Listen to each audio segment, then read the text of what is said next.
A king whose body decayed while he still breathed, oozing sores, rotting flesh, and a stench that haunted entire corridors. A man who turned matrimony into a death warrant and made the Tower of London the most feared address in England. This isn't the fairy tale version of Henry VIII. This is the nightmare, and it's about to get worse. Most people think they know Henry VIII as the jolly, oversized king with a wife problem. But that's just the sugar-coated version. But the real story? It's far more horrifying. So dark and twisted that historians have spent centuries trying to sand down the sharp edges of this tyrant's legacy. This was a ruler gripped by such paranoia, he slept beside loaded weapons, devoured food like a man possessed, and treated women in ways that went beyond execution, into psychological torment that would give modern serial killers pause. Brace yourself, because once you uncover who Henry VIII really was, you'll never look at the Tudor era or the idea of royal power the same way again. Let's begin with the most stomach-turning truth about Henry VIII. By the final decade of his life, he had become a walking, wheezing horror movie. This wasn't just your run-of-the-mill medieval decline. We're not talking a bit overweight or generally unwell. Henry's body had deteriorated into something so grotesque, so nightmarish, that even people used to plague, filth, and battlefield wounds were physically sickened just by being near him. The transformation began in 1536, when a catastrophic jousting accident at Greenwich Palace left Henry unconscious for over 2 hours. In an era without modern medicine, that basically meant he was dead. Until he wasn't. And when he came to, it was clear something had shifted. The once charming, athletic young prince reawakened as someone else entirely, paranoid, violent, and erratic. Those around him noticed the change immediately, but the psychological damage was only part of the horror. The real nightmare was what happened to his body. The accident left him with leg injuries that never properly healed.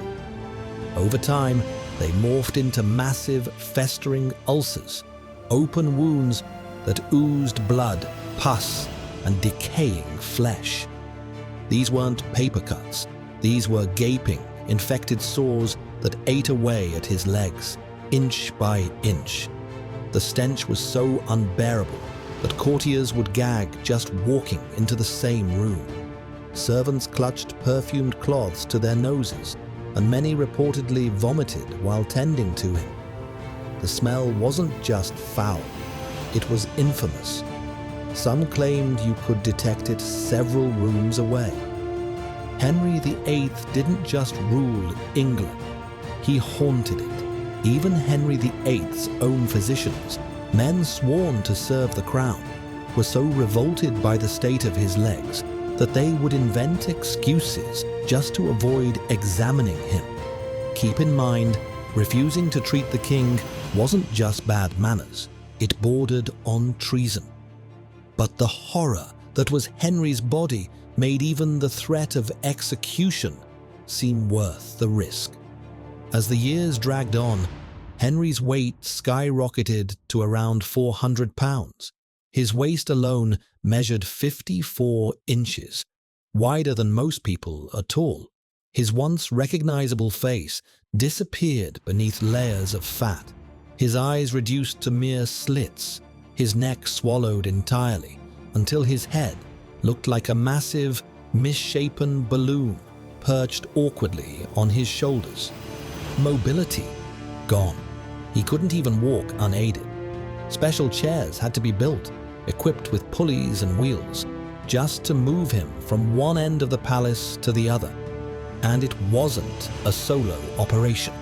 Teams of servants were assigned to haul the rotting monarch around like a grotesque royal cargo.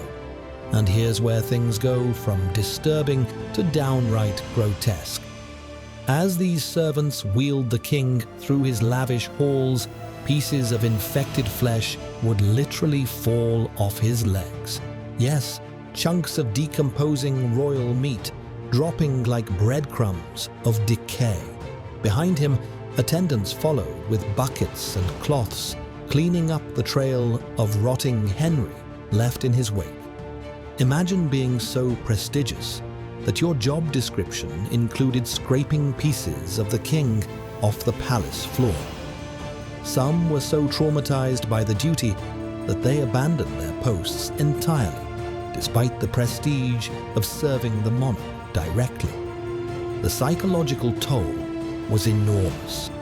What was once considered an honor, being summoned to the king's presence, became a source of dread.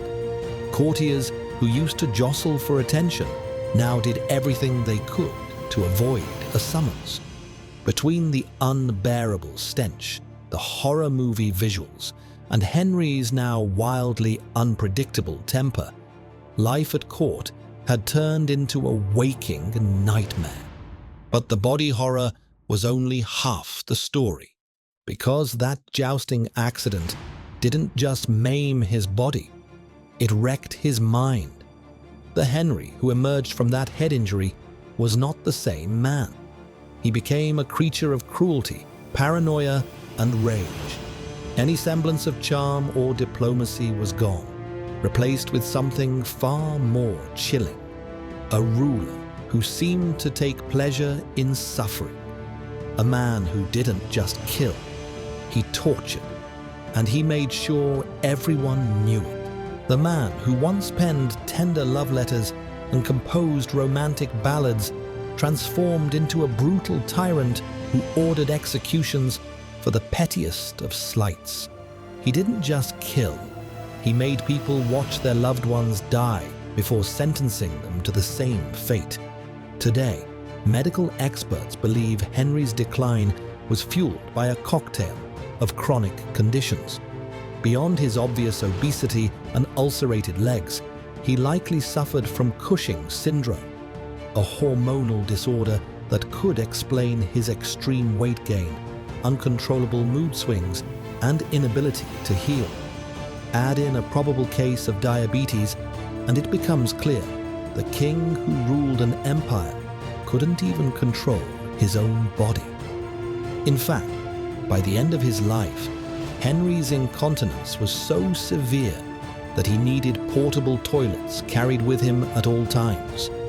Yes, the same man who demanded divine obedience and executed people for mere disrespect had to be followed around by servants with chamber pots because he couldn't get to the bathroom in time. The fall from godlike power to grotesque frailty was complete.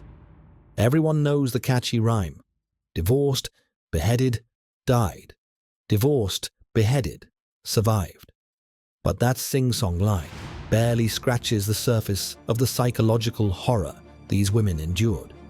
Henry didn't just dispose of his wives, he broke them piece by piece.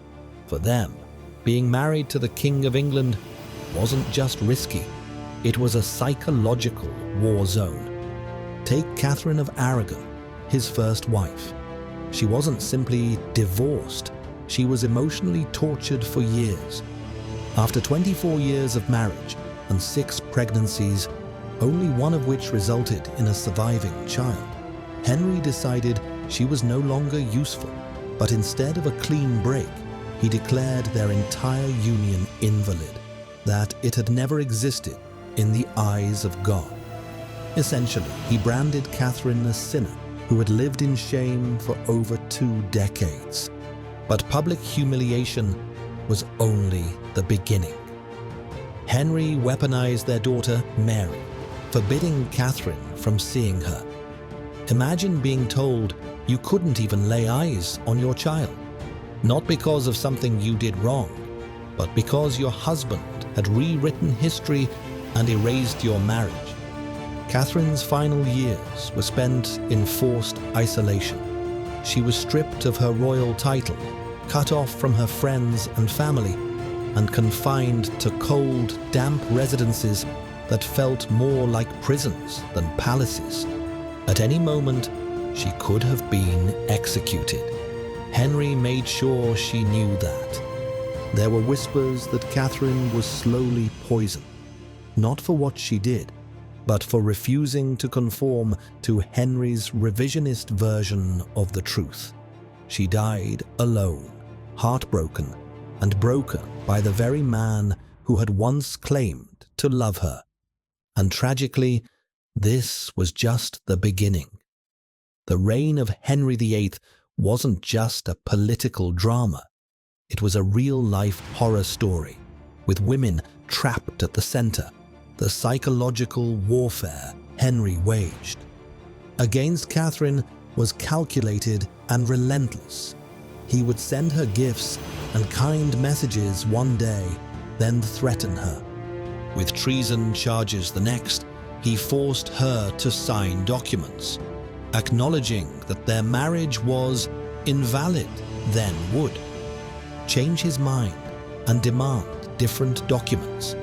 The constant uncertainty and fear literally drove Catherine to physical illness.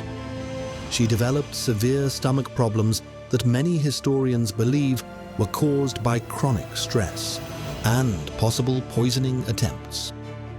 When Catherine finally died in 1536, she was completely alone except for a handful of loyal servants. Henry refused to attend her funeral and forbade their daughter, Mary, from visiting her mother's deathbed. Catherine's final letters to Henry, begging him to show mercy to their daughter and professing her continued love for him, were never answered. The man she had loved and served faithfully for over 2 decades couldn't even be bothered to acknowledge her death. Anne Boleyn's fate was even more horrific, because Henry's treatment of her revealed his capacity for elaborate sadistic planning.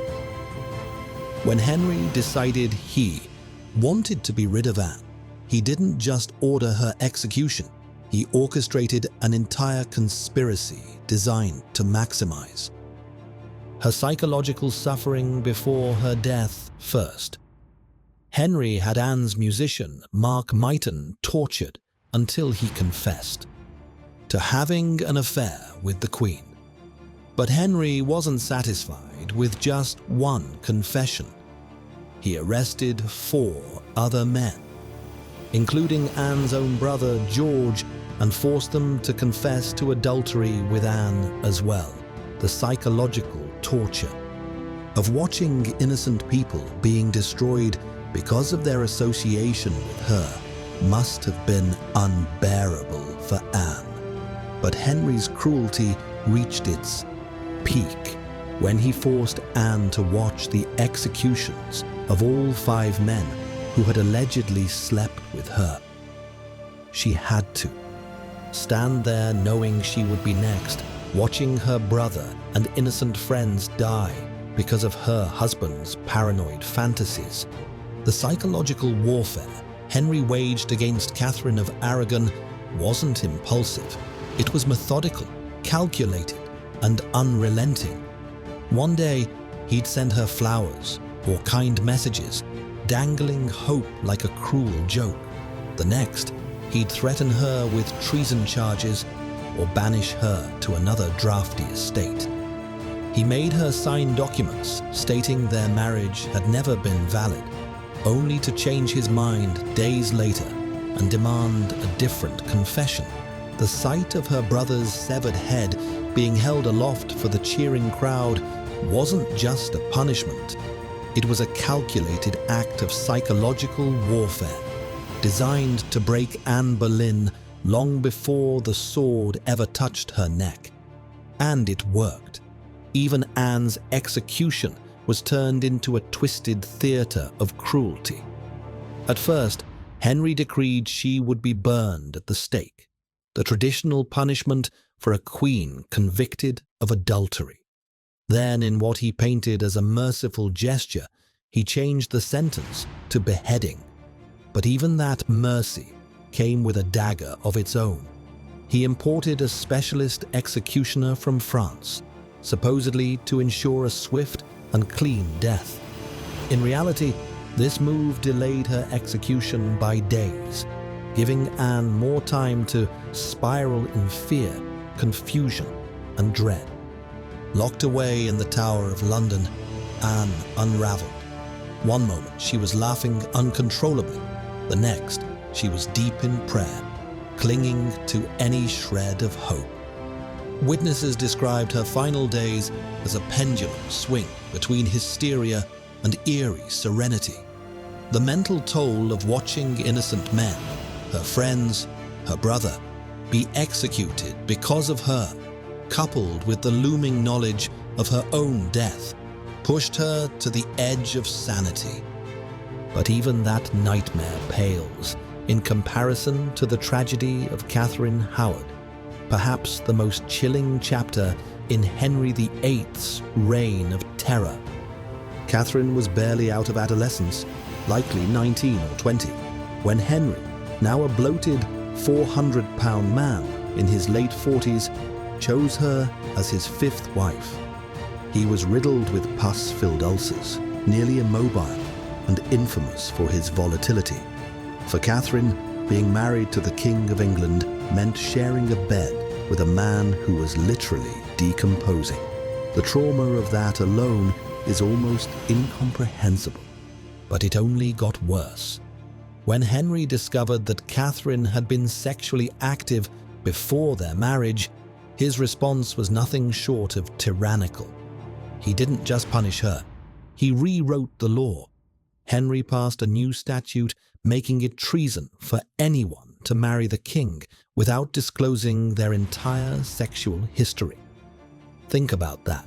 A law created solely to soothe the bruised ego of a paranoid monarch, one so arrogant and insecure that he altered the legal system to exact revenge on a teenage girl.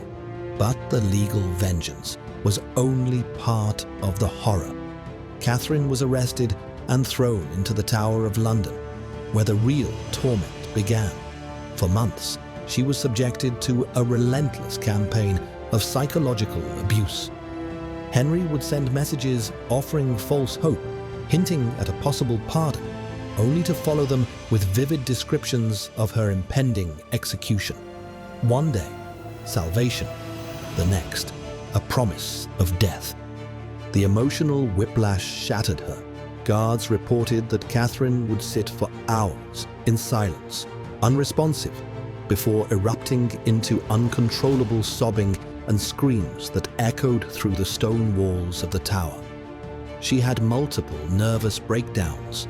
The trauma left a visible mark. When she was finally led to the scaffold, witnesses said she looked far older than her age. The stress had aged her, drained her, hollowed her out, and still, Henry remained unmoved. A man once considered the Renaissance prince had become something far more sinister. A ruler who didn't just kill, but meticulously dismantled his victims before the axe fell. Jane Seymour is often remembered as the lucky wife, the one who died of natural causes rather than facing Henry's wrath. But even her story reveals the chilling truth about how Henry VIII viewed his wives, not as partners, but as vessels. Jane died shortly after giving birth to Henry's long-awaited male heir, Edward. Her labor lasted over 30 agonizing hours, during which she was clearly in distress. But Henry's concern wasn't for her. It was for the baby. According to some historical accounts, he gave explicit orders to prioritize the child's life over Jane's, making it clear that her value began and ended with producing a son. She was, to him, a means to an end. And when she died, Henry grieved just long enough to arrange the funeral. 9 days after burying her, he was already back to business, negotiating his next marriage like he was shopping for a replacement part. Then came Anne of Cleves, another wife often labeled lucky because she survived. But Anne's survival came at the cost of her dignity. Henry was famously repulsed by Anne upon meeting her, calling her unattractive and claiming he couldn't bring himself to consummate the marriage. But instead of simply divorcing her, Henry applied the same twisted playbook he'd used before: psychological pressure cloaked in false mercy. He threatened Anne with annulment or execution. Faced with the memory of what had happened to Anne Boleyn and Catherine Howard, Anne wisely chose survival. She agreed to pretend the marriage had never been valid and unbelievably thanked Henry for sparing her life. That's how deep the fear ran. Anne had to publicly humiliate herself and live the rest of her life pretending her marriage to the King of England never happened, just to stay alive. Catherine Parr, the sixth and final wife, may have survived, but only by navigating Henry's world like a minefield. Most people don't realize how close she came to death. Henry actually signed her arrest warrant on charges of heresy, enraged by her open interest in religious reform. When Catherine found out, she didn't argue or defend herself. She used the only weapon she had, Henry's ego. She rushed to him and claimed that she only ever spoke about religion to learn from his great wisdom. She flattered him into submission, and it worked. Henry called off the arrest. But can you imagine the psychological toll of living like that? Of having to filter every word, every opinion, every facial expression, because one misstep could mean the scaffold. Catherine spent her marriage walking a tightrope over a pit of knives. And the most horrifying truth of all, none of these women had a way out. Divorce wasn't an option. Running away would be considered treason. Fighting back could mean the death not only of themselves, but of their families. They were trapped, bound to a man who grew more physically grotesque and psychologically unhinged with every passing year. Their only real escape was death. Henry VIII didn't just change the course of English history. He left a trail of broken minds, shattered lives, and silenced women in his wake. If you think competitive eating today is extreme, just wait until you hear what Henry VIII consumed on an average day. This wasn't just eating like a king. This was eating like he was trying to single-handedly wipe out England's food supply. In his later years, Henry consumed upwards of 5,000 calories a day, more than double what a healthy, active man needs. And Henry, he could barely walk. But it wasn't just the volume that was disturbing. It was the ritual. Every meal was a bizarre, theatrical production, laced with paranoia, superstition, and delusion. A typical dinner: an entire roasted pig, multiple whole chickens, mountains of bread, several varieties of fish, dozens of side dishes, and wine, enough to intoxicate half his court. The royal kitchens prepared 800 dishes every single day, just to serve Henry and his household. Over 200 cooks, servers, and staff worked in shifts to make sure the king never waited for his next bite. That's more people than many modern restaurants employ today. But here's where it gets truly unhinged. Henry believed food had magical powers. He was convinced that eating swan would make him more graceful, even though he required pulley-lifted chairs just to stand. He thought deer meat would improve his hunting prowess, despite being too large to mount a horse or draw a bow. Most disturbingly, he believed oysters enhanced his sexual performance, so he would gorge on trays of them before visiting his wife's chambers. No word on whether he thought the pus oozing from his legs added to the mood. Every bite of food that passed his lips was tasted by multiple servants first, not just to check for poison, but to test delayed poisoning. Henry made them wait 30 full minutes after tasting, watching to see if they dropped dead. And still, that wasn't enough. He had entire meals prepared in sealed kitchens, guarded like military installations. The salt, spices, even the water had to be tested by different people. His meals became 4-hour spectacles. Dozens of courtiers stood around pretending to enjoy the show, while Henry, a massive, rotting figure of a man, slowly devoured enough food to feed an entire village. The smell from his infected legs was nauseating, but showing any sign of disgust, treason. Imagine that, being forced to stand for hours, clapping and smiling, while your king gorged himself into oblivion, knowing one wrong expression could end your life. The psychological pressure was unbearable. These meals weren't just dinner, they were exercises in royal intimidation. And the paranoia didn't stop at the kitchen. Henry banned certain commoner foods from the palace, not for health reasons, but because they were beneath his royal status. Barley, peas, turnips, all outlawed. Ironically, those very foods might have saved his life. Meanwhile, outside the palace walls, much of England was suffering from food shortages. The royal kitchens were devouring tons of meat, grain, and staples, supplies that could have fed hundreds of struggling families. Henry's gluttony wasn't just self-destructive, it was an insult to his starving subjects. In the end, Henry VIII's meals weren't about nourishment, they were about dominance, power, performance, and paranoia, a grotesque reflection of a man who had come to believe that the world, like his dinner plate, existed solely for his consumption. Even more disturbing than Henry VIII's eating itself was how deeply it infiltrated his role as a ruler. Contemporary accounts describe him making critical political and military decisions in the middle of wine-fueled feasts, often so intoxicated and bloated he could barely string together a coherent sentence. Treaties were signed, wars declared, and lives ended by a king too drunk, too food-stunned, and too disoriented to fully grasp the weight of his own commands. But the most grotesque aspect wasn't just the spectacle of the meals.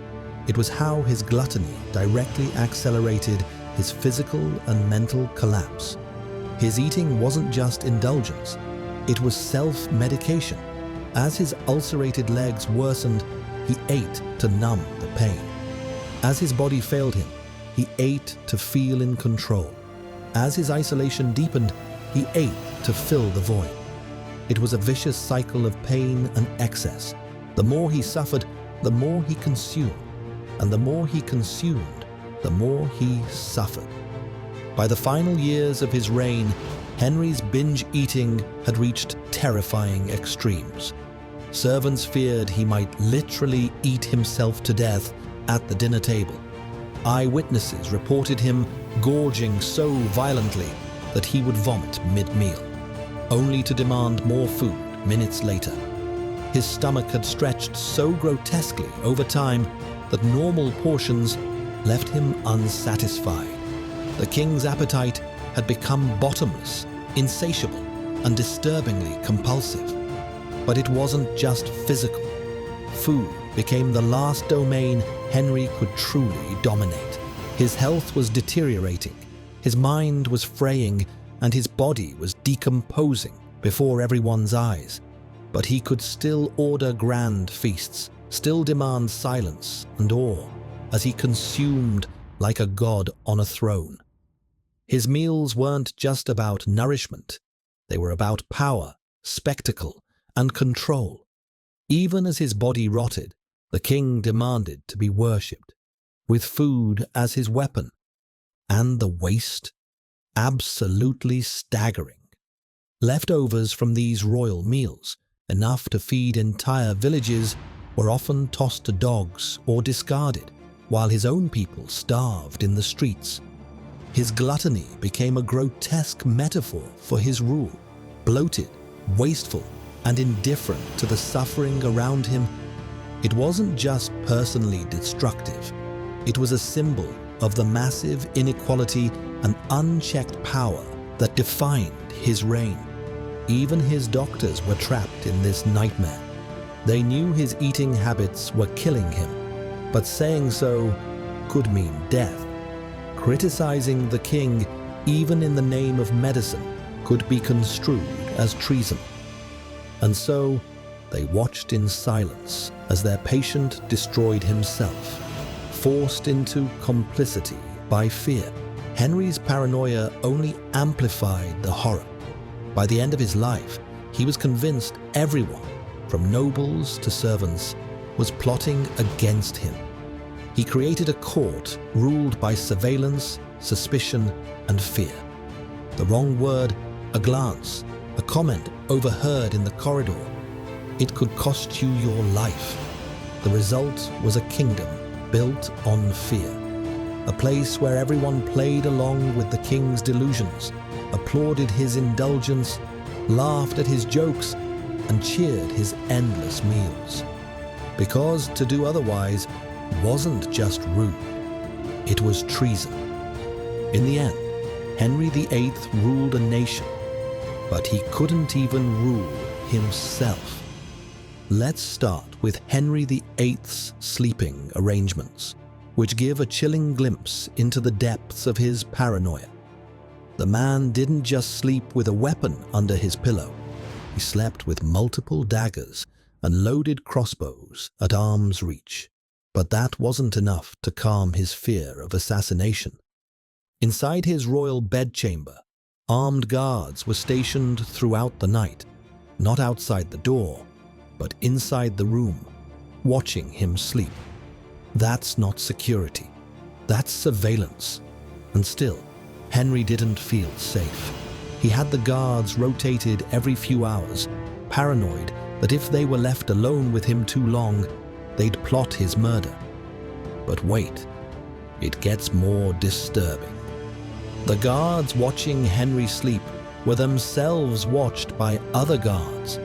The entire royal bedroom functioned less like a sanctuary and more like a high-security prison, with a multi-layered surveillance system controlled by a king, too terrified to close his eyes unguarded. And this paranoia didn't stop at the bedroom. It infected the entire palace. Henry had secret passages built throughout his residences, not for romance or royal drama, but to allow him to escape unseen if he believed assassins were coming for him. He turned his palaces into fortresses of fear, filled with spy holes, hidden corridors, and eavesdropping devices. All primitive by today's standards, but psychologically devastating. Nobody ever knew if the king was watching or listening. He even installed peepholes in the walls to spy on courtiers and hidden listeners in meeting rooms to record private conversations. Every corner of court life was wired, mentally, emotionally, with suspicion. And then Henry took things to an entirely new level. He created an elaborate network of spies, whose job was to spy on other spies, informants watching informants, everyone reporting on everyone else. The result was a paranoid surveillance state, where one careless word whispered to the wrong person could lead to arrest, torture, or death. But the most horrifying part, he turned families against each other. Children were encouraged to report on their parents. Spouses were rewarded for betraying each other. Servants were paid to spy on their masters. Henry didn't just erode trust, he engineered its collapse. Loyalty to the crown came first. Love, privacy, and family came last. Even the king's obsession with food safety became an extension of this psychological horror show. Every ingredient, salt, water, spices, had to be tested by separate individuals, all under strict guard. And those guards, watched by other guards. A simple breakfast required a military-grade operation. The utensils were inspected, the plates were examined, the kitchen was sealed, and if something went wrong, even accidentally, the kitchen staff could be executed as traitors. And Henry's paranoia didn't stop with adults. He had his own daughters, Princess Mary and Princess Elizabeth, monitored by spies, convinced they were plotting his downfall. These were children, and yet he treated them like enemy agents living under his roof. The emotional damage this caused was profound. Both Mary and Elizabeth grew up in a court where they were never truly safe from their own father's suspicion. But nowhere did Henry's paranoia manifest more grotesquely than in his marriages. Each wife became a target in an elaborate loyalty game. Henry would orchestrate psychological tests, setting traps to see how his wife would react. He'd have servants plant fake rumors to gauge her response. He'd pretend to be deathly ill, watching to see if she seemed too relieved. These women couldn't speak freely, couldn't confide in friends, couldn't even express private thoughts without fearing it would be twisted and reported back to Henry. They were prisoners in their own palaces, watched constantly, spied on by everyone, including the people closest to them. Eventually, Henry's delusions became so extreme that he didn't even need evidence to kill. He started executing people based on dreams, suspicions, or even suggestions from others that someone might one day betray him. By the end of his reign, the Tower of London was overflowing with people whose only crime was being in the wrong place at the wrong time, breathing too close to a king who saw betrayal in every shadow. Henry VIII wasn't just paranoid. He created an entire system, a kingdom ruled by fear, fueled by surveillance, and sustained by silence. One of the most chilling examples of Henry VIII's descent into paranoia-fueled tyranny was the execution of the Marquess of Exeter, a man who had done nothing but serve the king loyally for years. His crime? Henry had a dream that the Marquess was plotting against him. That was it. No proof, no conspiracy, just a fleeting nightmare. But in Henry's mind, that was enough. The Marquess was arrested, charged with treason, and executed. This set a terrifying precedent. If a dream could lead to death, nothing was safe. Loyalty no longer mattered. Innocence offered no protection. Henry's court became a place of shadows and whispers, where anyone could be the next victim of the king's delusions. The fear didn't stop at the palace gates. Henry's paranoia spread like a disease through the entire kingdom. Nobles began spying on one another, hoping to win favor, or at least survive. Servants betrayed their masters, terrified of being accused by association. Friends turned on friends, families fractured. In Henry's England, trust became a liability. Every word spoken had to be carefully measured, every relationship questioned. Even private conversations were a gamble. What if someone overheard? What if it was reported? What if the king misunderstood? But the true tragedy was this: Henry's paranoia created the very disloyalty he feared. People who had once been devoted to him began to resent him. Fear poisoned their loyalty. Those who actually had reason to plot against him simply became more careful, more secretive, more calculating. His surveillance state didn't protect him. It isolated him. He became a prisoner of his own fear, incapable of forming genuine relationships, incapable of trust. The man who had once been a golden, charismatic prince had become a bloated, delusional dictator, surrounded by walls, weapons, and whispers. Even the irony was brutal. His endless security measures probably made him less safe. The constant suspicion, the invasive testing, the psychological torment, they didn't prevent plots, they inspired them. While Henry obsessed over imaginary enemies, real threats went unnoticed. His paranoia became a self-fulfilling prophecy, turning imagined betrayal into actual danger. And yet, somehow, death didn't stop Henry VIII from being a walking nightmare. Even in his final days, he remained a grotesque spectacle of decay. In his last weeks, Henry had become so obese and immobile that he required entire teams of servants to move him using specially designed pulley chairs. His legs were so infected, so consumed by ulcers and gangrene, that chunks of rotting flesh would fall off as he was wheeled from room to room. Servants were assigned to trail behind him with cloths and buckets, cleaning up pieces of their king like janitors after a massacre. His stench was unbearable. Even his physicians, accustomed to the blood, pus, and horror of medieval medicine, vomited from the smell.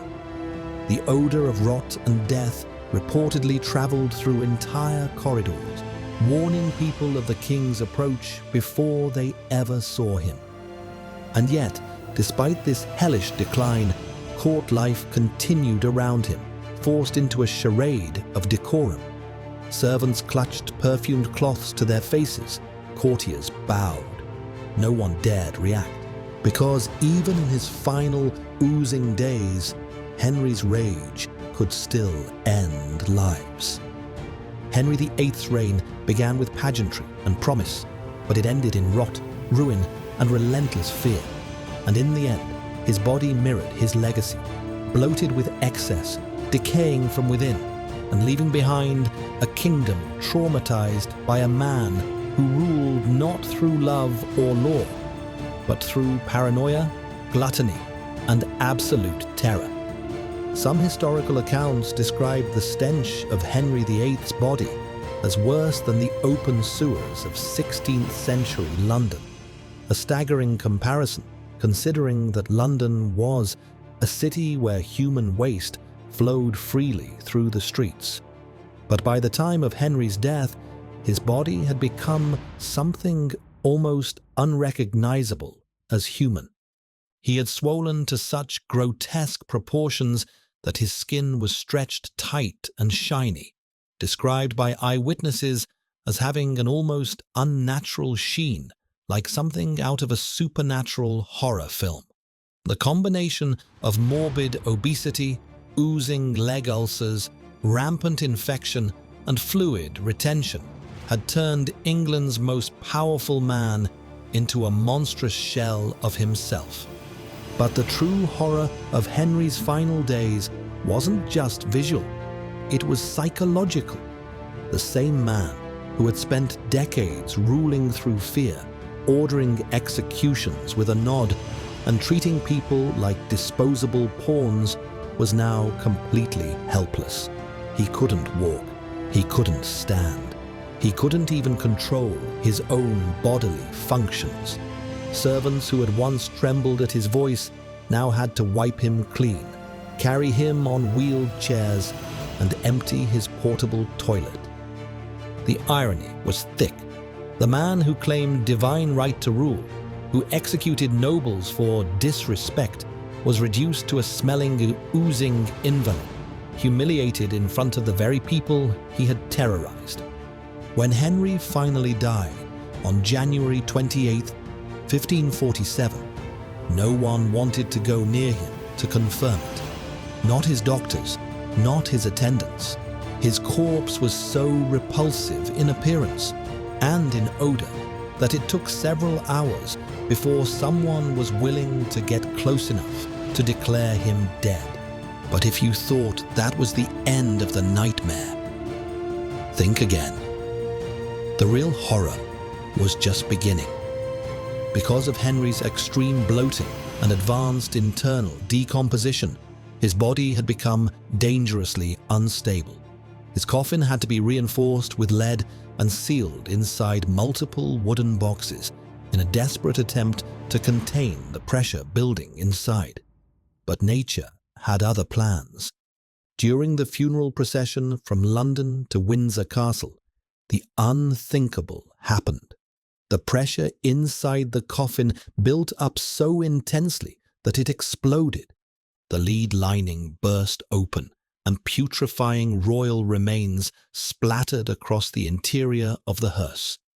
The smell was so horrific that the entire procession had to stop while buckets and rags were used to clean up the remains, pieces of England's once mighty king. Just imagine, you're a servant dressed in ceremonial black, and your job suddenly becomes scooping up chunks of your monarch's body while choking back vomit. And if that's not enough to haunt your dreams, here's the final, most grotesque twist. Dogs were reportedly seen licking up the royal remains that leaked from the coffin onto the road. The man who declared himself God's chosen ruler, who demanded blind obedience and divine reverence, ended up as literal dog food, rotting on a country highway. The symbolism? Almost too perfect. A king who lived in excess, cruelty, and fear, who viewed himself as untouchable and immortal, was now spilled onto the earth, eaten by strays, and mocked by fate itself.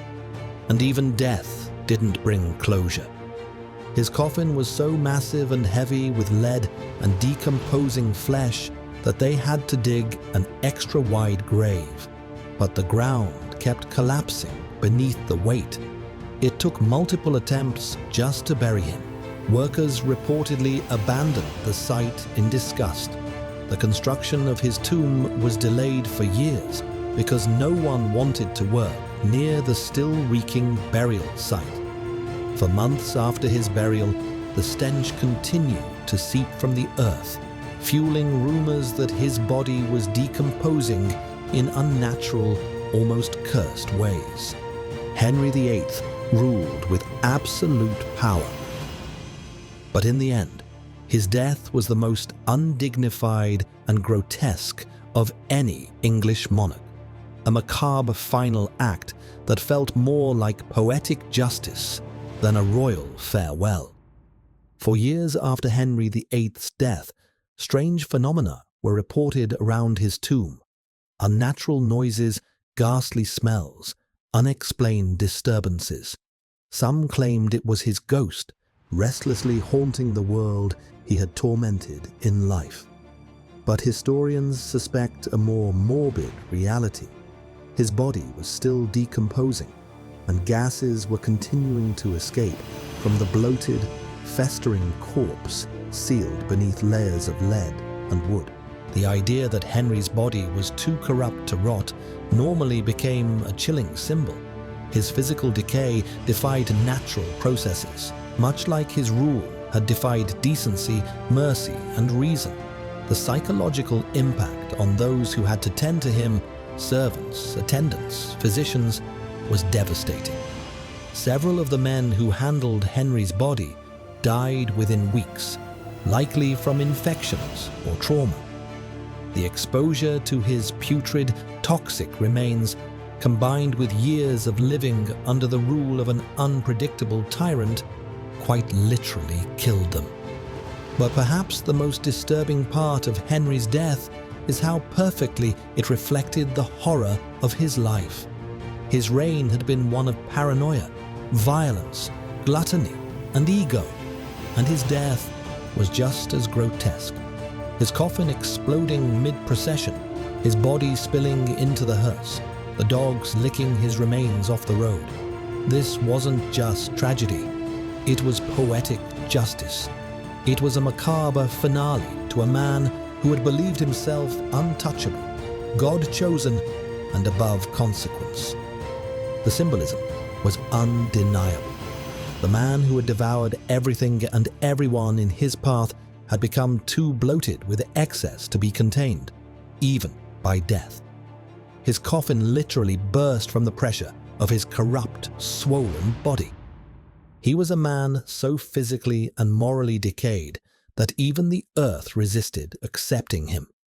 And in the aftermath, England didn't find peace. Instead, it reeled under the weight of the trauma he left behind. His death should have brought relief. Instead, it left behind generational scars. His daughter, Mary I, spent her reign trying to reverse her father's legacy, not out of mercy, but out of rage and trauma. She had watched her mother, Catherine of Aragon, be humiliated, isolated, and slowly destroyed by Henry.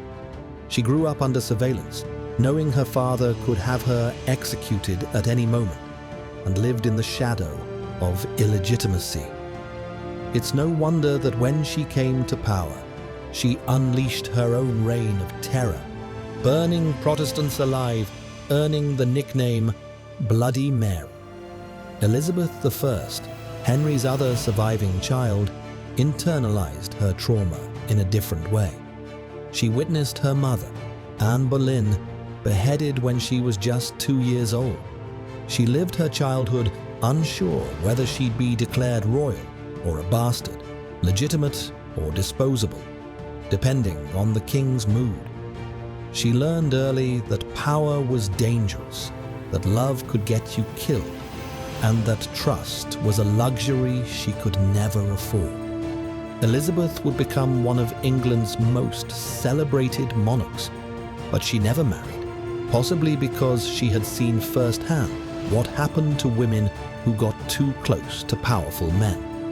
Her entire reign was defined by control, caution, and distance, traits born not from coldness, but from surviving a childhood wrapped in fear.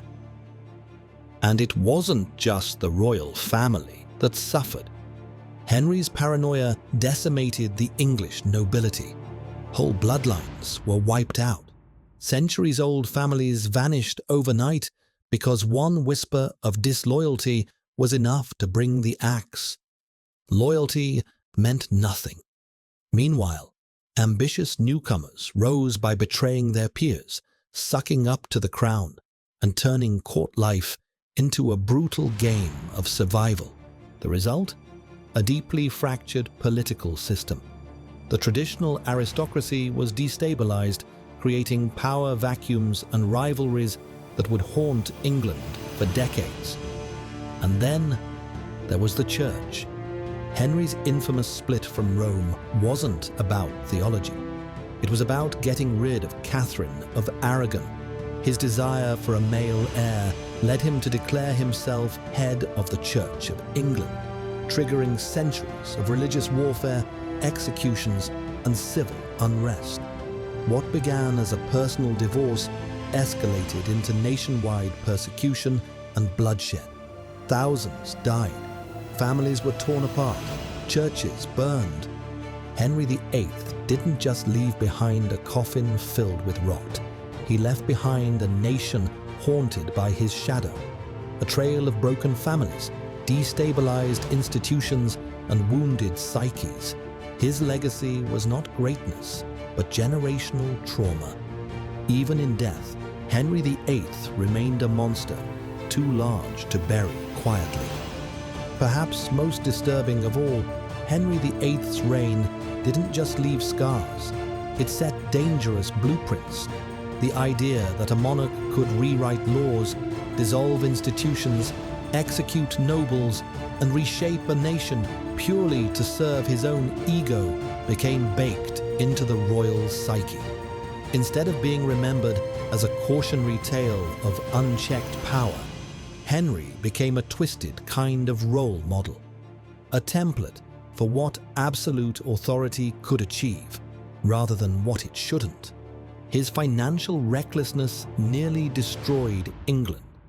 Between his lavish spending, endless feasting, palace-building sprees, and constant wars, he drained the royal treasury and left the country buried in debt, a fiscal hole that took decades to climb out of. The man who bragged about being England's greatest king had, in reality, pushed the nation to the brink of economic collapse. But Henry's most lasting damage wasn't economic, it was psychological. He turned England from a relatively stable medieval kingdom into a nation built on fear, suspicion, and silence. A place where people watched what they said, even in private, because one wrong word could mean death. He corrupted the very fabric of society, dismantling trust, weaponizing relationships, and replacing personal loyalty with paranoia-fueled survivalism. And that legacy didn't die with him. It haunted the court for generations. People no longer just feared the monarch, they feared each other. Families were torn apart. Servants became spies. Nobles turned on their peers. Henry didn't just rule with fear. He rewired the country's relationship with power itself. So there you have it, the real Henry VIII. Not the sanitized, romanticized, padded shoulder version you've seen in movies and TV. Not the larger-than-life rogue with a glint in his eye and a turkey leg in hand. But the truth, a man whose own body rotted while he was still alive. A man who psychologically tortured his wives before murdering them. A man whose paranoia infected an entire kingdom and cost thousands of innocent lives. Henry VIII wasn't a misunderstood ruler or a flawed hero. He was a walking disaster, physically decaying, morally bankrupt, and psychologically twisted in ways that left everyone around him traumatized. And yet, we've allowed history to paint him as fascinating, entertaining, even charming. We've made romantic dramas about a man who sent wives to the scaffold and turned his own children into surveillance targets. We've turned horror into historical fan fiction, as if dressing up cruelty in velvet and gold somehow makes it less monstrous. But the truth remains. Henry VIII represents the darkest depths of unchecked power, a man whose every whim had the force of law, a man who devoured lives the way he devoured food, excessively, thoughtlessly, and without remorse. His coffin couldn't contain his corruption, just as his kingdom couldn't contain the damage he caused.